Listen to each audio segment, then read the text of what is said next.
అందరికి. ఎలా ఉన్నారు అందరూ? చాలా మంది అడుగుతున్నారు అనమాట, మమ్మీకి వీసా ఎట్లా వచ్చింది, ఎలా ప్రాసెస్ చేశారని. యాక్చువల్గా నేను ఒక కన్సల్టెన్సీ త్రూ వెళ్ళిన అనమాట, ఓక్స్ ఓవర్సీస్. నేను ఇక్కడ డిస్క్రిప్షన్లో ఇస్తాను అండ్ ఇక్కడ సైడ్ కూడా ఇస్తాను చూడండి. అసలు మనం డాక్యుమెంట్స్ ఇచ్చి వీసా డ్రాప్ చేసి రిలాక్స్గా కూర్చుంటే చాలు, మన వీసా మనకు వచ్చేస్తుంది ఒక 10 వర్కింగ్ డేస్లో విజిటింగ్ వీసా అయితే. అండ్ విజిటింగ్ వీసా ఒకటే కాదు, డిపెండెంట్ వీసా, స్టూడెంట్ వీసా, అన్ని వీసాస్ ప్రాసెస్ చేస్తారు.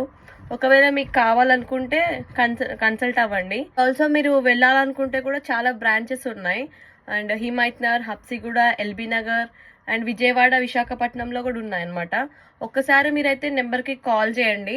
అండ్ మీరు కూడా మీ మమ్మీ వాళ్ళని కానీ ఇట్లా విజిటింగ్ వీసా మీద తీసుకురావాలి, ఇట్లా వీసాస్ రిజెక్ట్ అవుతున్నాయి అనుకుంటే ఒక్కసారి కన్సల్టెన్సీని కన్సల్ట్ అవ్వండి. చాలా బాగా రిసీవ్ చేసుకుంటారు అండ్ తొందరగా వస్తాయి వీసాలు కూడా. ఒక్కసారి